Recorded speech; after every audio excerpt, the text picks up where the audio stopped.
2 Coríntios, capítulo 2, do versículo 1 ao 11, começando no primeiro, diz assim: Mas deliberei isto comigo mesmo, não ir mais ter convosco em tristeza. Porque se eu vos entristeço, quem é que me alegrará, senão aquele que por mim foi contristado? E escrevi-vos isto mesmo, para que, quando lá for, não tenha tristeza da parte dos que deveriam alegrar-se, confiando em vós todos, que a minha alegria é a de todos vós. Porque em muita tribulação e angústia do coração vos escrevi com muitas lágrimas, não para que vos entristeceis, mas para que conheceis o amor que abundantemente vos tenho. Porque se alguém me contristou, não me contristou a mim, senão em parte, para vos não sobrecarregar a vós todos. Basta-lhe ao tal esta repreensão feita por muitos, de maneira que, pelo contrário, deveis antes perdoar-lhe e consolá-lo, para que o tal não seja de modo algum devorado de demasiada tristeza. Por isso vos rogo que confirmeis para com ele o vosso amor, e para isso vos escrevi também, para por esta prova saber se sois obedientes em tudo. E a quem perdoardes alguma coisa, também eu, porque o que eu também perdoei, se é que tenho perdoado, por amor de vós o fiz na presença de Cristo, para que não sejamos vencidos por Satanás, porque não ignoramos os seus ardis. E oremos. Amado Pai, abençoe a tua palavra, que o Senhor possa agora torná-la viva e eficaz para cada um de nós. Ajude-me a trazer a mensagem esta manhã, com poder, com precisão, eu te peço em nome de Jesus. Amém. E vamos sentar então esta manhã. Estamos de volta no nosso estudo de 1 Coríntios, apesar que nós estamos lendo, acabamos de ler 2 Coríntios, mas estamos fazendo estudo em 1 Coríntios, seguindo ainda o tema de pureza na igreja. Estamos na terceira parte esta manhã, e é um tema muito importante, essa questão de pureza na igreja. Lá em Levítico, capítulo 20, no versículo 7, diz assim: Portanto, santificai-vos e sede santos, pois eu sou o Senhor, o vosso Deus. Então nós temos isso várias vezes no Velho Testamento, Deus chamando, conclamando o seu povo a ser santo, a buscar pureza, a buscar santidade. 1 Coríntios 1,16, portanto está escrito, sede santos, porque eu sou santo. E aqui Pedro está citando justamente o Velho Testamento, mas repetindo. Então, não é alguma coisa que muita gente tem essa noção estranha, muito estranha, estranha a Bíblia, pelo menos, de que como estamos no Novo Testamento, estamos na nova aliança, aliança de graça, nós estamos na aliança da lei, blá, blá, blá, blá, blá, palavras que parecem muito bonitas, eles dizem, então não há por que a gente buscar pureza ou santidade, porque isso é coisa da lei. Isso é coisa da lei. Hoje em dia estamos na graça, a gente pode fazer o que a gente quiser, a gente pode pintar, bordar, viver o que a gente achar melhor, e está tudo perdoado, tudo resolvido, tudo debaixo do sangue. Deus não liga para isso mais, ele ligava antes, mas hoje não. Hoje Deus liberou geral. Gente, isso é estranho a palavra de Deus. Não existe isso, esse conceito não existe. Tá? Então nós temos, no Velho Testamento, mas nós temos o Novo Testamento ratificando a mesma coisa, e não só, nós vemos 1 Pedro 1,16, não, existem inúmeras referências a isso. Tá? Então não tem essa conversa de estamos na época da graça, cada um faz o que quer. Não é assim que a coisa funciona. Então não é uma opção, não é gosto do cliente, Deus deixa bem claro. Mas uma igreja pura, só lembrando, uma igreja pura não quer dizer uma igreja perfeita. Tá? Não quer dizer que não haverá problemas, que não haverá situações. E por isso que Paulo está abordando aqui, porque como a igreja deve ser santa, mas nunca vai ser perfeita, então aqui Deus está dizendo para a gente como devemos lidar, tratar dessas situações que vão, é claro, ocorrer. Então nós já vimos rapidamente, só para a gente contextualizar o que nós temos visto até agora, uma das coisas que temos que fazer nessa questão de abordar, buscar, zelar pela pureza na igreja, é que nós temos que nomear e ser específico. Tá? Tem que nomear e ser específico. Não basta falar, minha gente, vamos pecar não, viu? Ok, não vamos pecar, mas tem que ser específico. Nós temos que dar nome aos bois e não ficar sendo muito geral e genérico. Nós temos também, nós já vimos isso, temos que ter um povo disposto. Então não adianta o pastor querer ou 2, 3 gatos pingados na igreja querer. A igreja precisa querer, como um todo. Todos devemos estar buscando isso. E não é, como disse, não é uma questão que só o pastor quer. Se só o pastor quer e mais ninguém quer, não vai acontecer, porque a igreja não é um pastor. A igreja somos nós. Tá? Então, uma coisa puxa a outra. Deve haver também entristecimento pelo pecado. O pecado deve causar entristecimento. Pelo menos se a pessoa é salva, deve causar entristecimento. Se o Espírito Santo habita e sela aquela pessoa vive no pecado, aquilo não incomoda ela a tal ponto que o leva a buscar a santidade, pureza e deixar o pecado, então fica a pergunta, está entristecendo o Espírito Santo? Não. Será que é porque ele não está lá? Se o Espírito Santo não está triste com algo que deveria entristecê-lo, se não há convicção, alguma coisa na equação está errada. Alguma coisa não está batendo. Né? Porque nós sabemos que o pecado entristece o Espírito Santo. Então, se o Espírito Santo não está sendo entristecido pelo pecado na igreja, em nossas vidas, então alguma coisa está errada. E pode ser que o Espírito Santo não está lá. Pode ser, não estou dizendo que é, mas é uma possibilidade. Na semana passada nós vimos que é necessário haver um vigia. E eu, quando digo vigia, não quero dizer um vigia, mas vigias. Mas tem que ter um atalaia, alguém que está vigiando. O vigia principal, claro, é o pastor, no sentido aquele que vai dar ação. Mas não quer dizer que é só o pastor que é incumbido com isso. Todos nós somos responsáveis. E como eu falei, nessa questão de pureza na igreja, vai ter muita sobreposição no estudo que fizemos sobre disciplina na igreja. Né? Porque pureza na igreja também, isso vai ser tocante em questão da disciplina e pureza na igreja. Então, não é só a questão do pastor. O pastor, claro, é o que vai oficializar, digamos assim, vai supervisionar. Ele é o episcopo, aquele que olha de cima. Mas cada um de nós estarmos, primeiramente, lidando. Se tem alguma coisa que a gente sabe, nós temos que ir para aquela pessoa tratar. Aquela pessoa, e não fala, vá para aquela pessoa, se não resolver, leve um testemunho, se não resolver, leve perante a igreja, tá? Mas como isso não é um estudo sobre disciplina, não vamos tratar disso agora, mas é uma coisa que todos nós temos que fazer, e o primeiro passo que nos é instruído é a pessoa que está sabendo da situação, vai para outra pessoa que está cometendo o erro, tá? Não precisa necessariamente envolver a igreja toda, ou envolver o pastor, tá? Pode tratar um a um, e se isso resolver, beleza, ali morre a coisa, maravilhoso. Tá? Mas tem essa sequência. Então, você veja bem, estou dizendo isso porque não é questão que o pastor... Não, começa com cada um de nós, depois escala para o pastor e algumas testemunhas se for necessário, e então vai perante a igreja. Isso não foi resolvido. Tá? Então, e nós vimos também a questão da confiança em Deus. Para ver pureza na igreja, tem que ter confiança em Deus. Tanto da parte de quem está discipulando, ou seja, os membros da igreja, quanto aquele que está sendo discipulado. Ambos têm que confiar em Deus para que essa receita funcione. Então, voltando então ao que nós vimos hoje, Paulo escreveu 2 Coríntios para tratar de assuntos que ele abordou em 1 Coríntios. Nós sabemos de 1 Coríntios que 1 Coríntios é o primeiro livro na Bíblia que nós temos, a primeira carta que nós temos na Bíblia, mas na realidade 1 Coríntios já era uma carta que tratava de respondendo uma outra carta que havia sido enviada a eles. Se lá no capítulo 7, por exemplo, de 1 Coríntios, Paulo fala, sobre aquelas coisas que você me perguntou, que você escreveu, a resposta é essa. Então Paulo em 1 Coríntios já está respondendo uma outra carta, né, que ele havia escrito, respondeu para ele, então já havia escrito. Então, houve essa correspondência, digamos assim. E em 2 Coríntios ele trata questões que ele abordou em 1 Coríntios. E pertinente ao capítulo que nós estamos estudando, pertinente ao capítulo 5, em relação à pureza na igreja, ele trata dessa questão aqui, e ele está respondendo justamente à questão desse indivíduo aqui que estava cometendo, e no caso aqui era fornicação. E ele aborda justamente isso.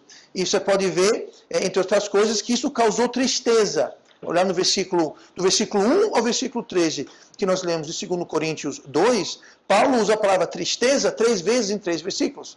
Por quê? Porque Paulo não gosta, não é só Paulo, ninguém gosta de tratar desse tipo de coisa. Seria muito melhor que não houvesse a necessidade de abordar e tratar desse tipo de coisa. Não é uma coisa agradável ter que sentar com alguém e falar, olha, é o seguinte, você está errado por causa disso, não sei o que, não é agradável, ninguém gosta, ninguém tem prazer com isso. Né? Mas acontece. Então, é uma coisa que causa tristeza, mas mesmo causando tristeza, Paulo fez. Por quê? Porque Paulo fez em amor. Versículo 4. Porque em muita tribulação e angústia de coração vos escrevi. O quê? 1 Coríntios, capítulo 5. Paulo falou, eu escrevi aquilo. Vou citar mais uma vez. Com muita tribulação, angústia de coração, muitas lágrimas. Mas então Paulo abordou o assunto mesmo sem querer. Mas na vida, especialmente na vida cristã, não é uma questão da gente fazer o que a gente quer, o que a gente gosta, é fazer o que a gente precisa. O justo viverá pela fé, e não pelo que ele quer fazer ou não quer fazer. Então tem muita gente que fala, eu não quero fazer, eu não vou. Ou se não, eu quero fazer e eu vou. Não interessa se eu não fazer, está errado. Não interessa se eu fazer, está errado. Eu vou fazer o que eu quero fazer. E fim do assunto. Paulo fez assim. Se Paulo fizesse assim, não está dizendo, foi com muita tristeza, foi com muita lágrima, foi com muita tribulação, mas eu escrevi por amor a vós. Olha como acaba o versículo 4. Com muitas lágrimas, não para que vos entristecesseis, mas para que conhecesseis o amor que abundantemente vos tenho. Ele falou, eu não fiz aquilo para me agradar, para me chatear e nem chatear vocês. Eu fiz aquilo para que vocês conheçam o amor que eu tenho para vocês. Porque o amor, como faz? O amor faz o que é melhor para o próximo. Se Paulo tivesse se calado, Paulo estaria fazendo o que era melhor e mais agradável para ele. Ele fazia assim, ó, deixa isso para lá, não é comigo, vou fazer vista grossa, deixa isso quieto. Ia ser bom para ele, mas não ia ser bom para as pessoas, para a igreja e para o indivíduo. Então ele falou, me causou tristeza, angústia, lágrimas e tribulação, mas eu vou fazer, não para entristecer, não para chatear, mas para que vocês conheçam o amor que eu tenho por vocês. Eu estou fazendo isso em amor. Em última instância, buscar pureza na igreja. E isso, mais uma vez, tem uma sobreposição com disciplina. É uma questão de amor, não é questão de ódio. Não é questão de você, bom, eu vou pegar você agora que você vai ver uma coisa. Não é isso. É como disciplina, gente, é como disciplina no lar. O grande conceito errado que as pessoas têm sobre disciplina no lar é que quando você disciplina uma criança, você faz com ódio, com rancor, com raiva. Não tem nada a ver. Disciplina na igreja, disciplina no lar, você faz com amor. Não para entristecer a criança, mas porque você ama a criança. E toda disciplina, seja na igreja, seja no lar, entre pais e o pai e o filho, tem que fazer aqui, ó, com muita tribulação, angústia de coração e lágrimas. Deve doer mais no pai que está aplicando a disciplina do que na criança. Deve causar angústia, deve causar tristeza. Quando o pai chega, vem cá, seu pirralho, vou lhe pegar agora. E ele está com aquela vontade, aquilo não é hora e nem é modo de disciplinar ninguém, gente. Porque disciplina não tem nada a ver com raiva, revanche, vingança. Eu vou te pegar. Isso não é disciplina. Isso é vingança. E vingança pertence a quem? Pertence a Deus. Então, toda disciplina no lar ou na igreja é para ser feita com amor. E da parte dos membros, não é para odiar o irmão. Está apontando aqui para o Júnior. Não é para odiar o Júnior, é para amar o Júnior. Só que muitas vezes a gente ama o Júnior, a gente vai ter que fazer o quê? Dar umas raladas no Júnior. Por isso tem muita criança hoje estragada, mimada, a sociedade está querendo aos pedaços, porque os pais não querem. Ai, não quero entristecer ele. Eu sei, Paulo não queria entristecer. Ele falou, eu não quero entristecer, mas eu quero que vocês conheçam o amor que eu tenho por vocês. Eu estou fazendo isso em amor. E não para acabar com você, não porque eu estou com raiva de você, não porque eu quero destruir você. E geralmente nas igrejas, as igrejas em geral, estou generalizando, é claro, nem todas, mas quando é feita disciplina, é feito com raiva, as pessoas ficam com raiva. Aquele irmão ali, ele fez isso, todo mundo com raiva dele, ninguém fala com ele, todo mundo com raiva dele. Esse não é o espírito da coisa. Então não é ficar com raiva. E o oposto acontece. O disciplinado fica com raiva de Deus, da igreja, do pastor, e faz o quê? Vimos semana passada, começa a espalhar críticas, começa a reclamar, buscando se justificar, buscando o calor das costas, então ele vai criticar, bando de hipócrita, porque o pastor não sei o que mais, porque o irmão não sei o que, porque...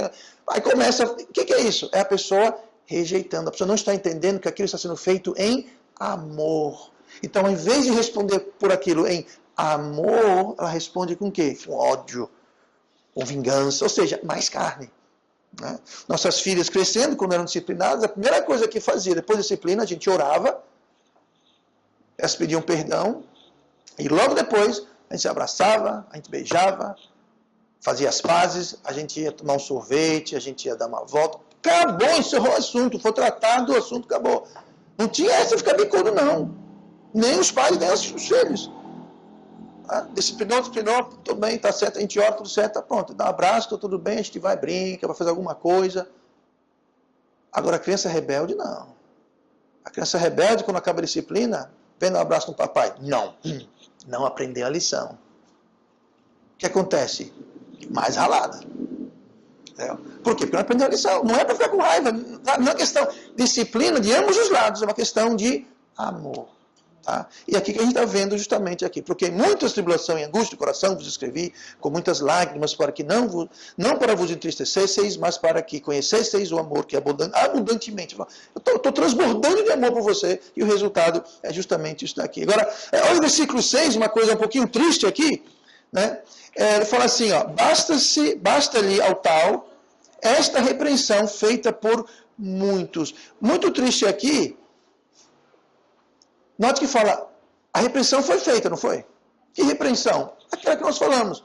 Houve um corte de comunhão, houve aquilo tudo, não vamos tratar especificamente, senão a gente não vai acabar isso hoje, mas foi aplicada a repreensão, foi, tudo bem. Só que quem foi que aplicou, quem foi que aderiu, quem foi que se juntou a essa repreensão? O versículo 6 fala, basta-lhe ao tal esta repreensão feita por todos. Está dizendo isso? Não foi todos, foi feita por muitos. Ou seja, houve pessoas na igreja que, apesar de Paulo especificar, determinar, estabelecer, eles disseram, eu não vou aplicar essa repreensão. Não vou. Muitos aplicaram, mas não foram todos. Houve aqueles que disseram, eu não vou.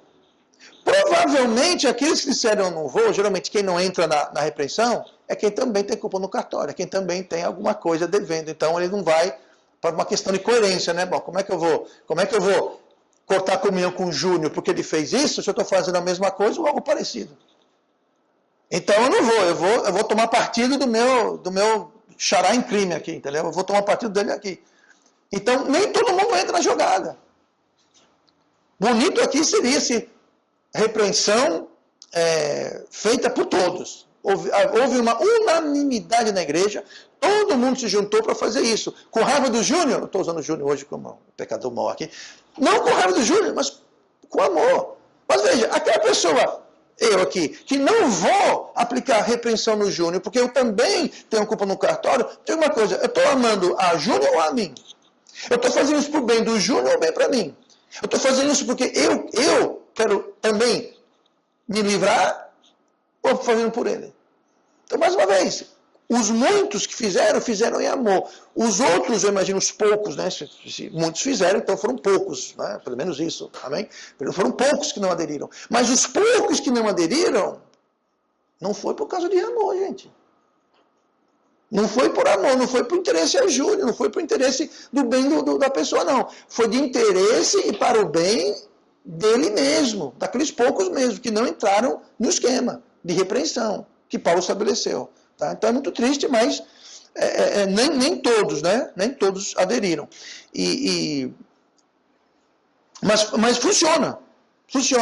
Né? Basta-lhe ao tal a repreensão feita por muitos, de maneira que, pelo contrário, deveis antes perdoar-lhe e consolá-lo para que não seja de modo algum devorado de demasiada tristeza. Ou seja, basta, é suficiente corrigir o irmão em falta. Não precisa matar, crucificar, acabar com a vida dele. Não, vamos corrigir. E como nós vamos ver aqui, estamos vendo, funcionou. Funcionou. Paulo fala, gente, olha, agora receba de volta. Para quê? Para que ele não seja devorado por demasiada tristeza. Por que tristeza? Porque aquela aplicação da repreensão deve gerar tristeza na pessoa, para que a pessoa seja levada, induzida, encorajada a se consertar. Agora, muita gente não quer. Aqui na igreja tivemos situações assim, não com o Júnior, é claro, mas tivemos situações assim, aplicar disciplina, o que a pessoa fez? Abriu, sumiu da igreja até hoje. Foi embora. Ficaram tristes? Não, ficaram revoltadas.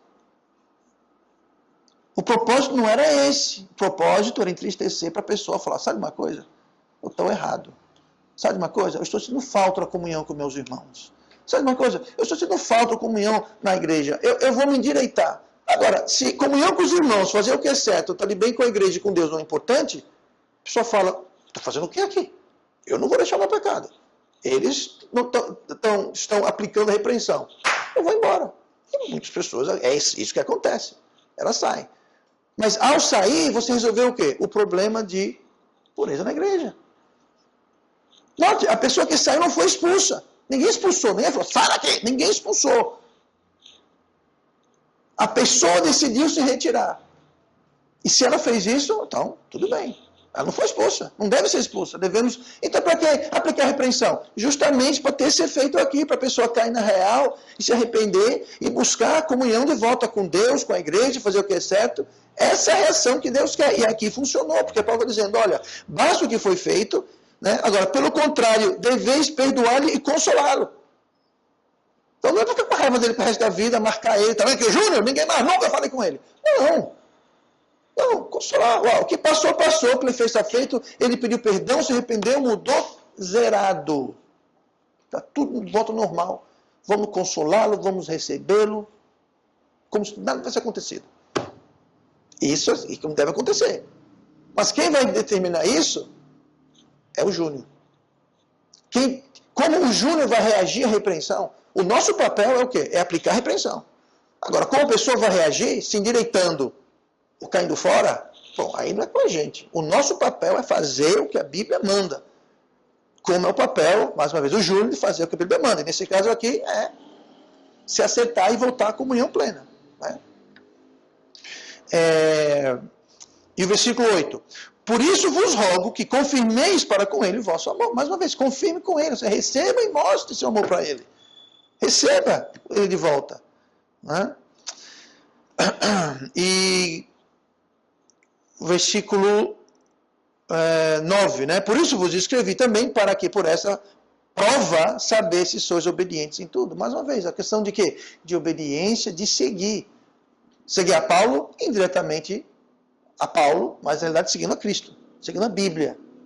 Vocês são obedientes no que a Bíblia fala. E lá no final, no versículo 10 e 11, fala algo muito interessante e de grandíssima importância. E isso é que vai dar a cor e o tom de toda essa questão de pureza, disciplina na igreja. Lá no versículo 10. E a quem perdoar de alguma coisa, também eu. Tá? E assim vai. Agora, olhe no final do versículo 10. Para que não sejamos vencidos por Satanás. Quando você fala de disciplina na igreja e pureza na igreja, o tom geral, o tempero geral, é ser vencido ou não por Satanás. E versículo 11.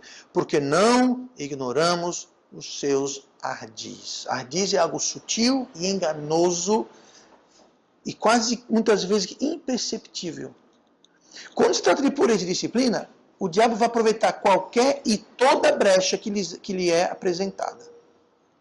Ele quer nos vencer. Como? Justamente isso. Primeiro, ele lança o pecado na igreja.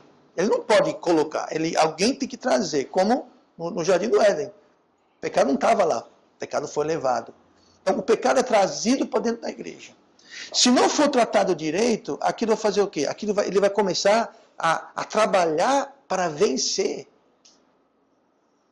Nós não devemos ser vencidos por ele. Ele vai começar a trabalhar. Então, vai ter uma pessoa, um pecado vai se espalhar para um grupo de pessoas, e aquilo vai se espalhar, e se não for abordado e tratado como a Bíblia manda, aquilo se espalha e contamina e vence toda a igreja. E é algo sutil. Porque tem duas faces. Um é como o pecado é introduzido, e dois é como o pecado é tratado e abordado. No tocante à pureza e disciplina na igreja. E se não for abordado corretamente, por isso que o capítulo anterior foi o quê? Foi disciplina, e versículo 5, capítulo 5 é pureza, porque está tudo ligado, uma coisa com a outra. E se não for abordado corretamente esses dois aspectos, a gente está dando uma brecha para Satanás destruir vidas e, em última instância, destruir a igreja.